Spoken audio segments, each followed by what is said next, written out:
If you wanted to duplicate everything that you see on this worksheet and you wanted to put it on another worksheet, maybe you wanted to do some editing and you wanted to test it out, see if it worked right, this is the way that you can copy everything on that worksheet.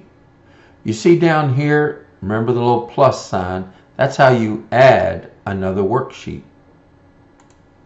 So you click on it and like that, and let's say that I want to, remember, I'm going to show you real quick, double clicking, you can rename the tab on it.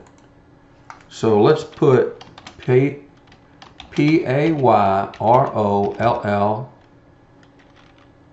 edit.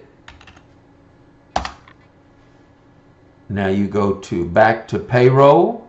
You see up in the left hand corner in between the A and the 1 up here, when you click that, that captures everything, even all the way up to 1,000,000 rows.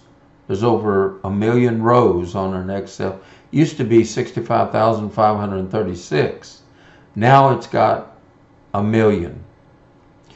But it has captured everything here. And you could either right click and copy or go up to the home tab and hit the copy button.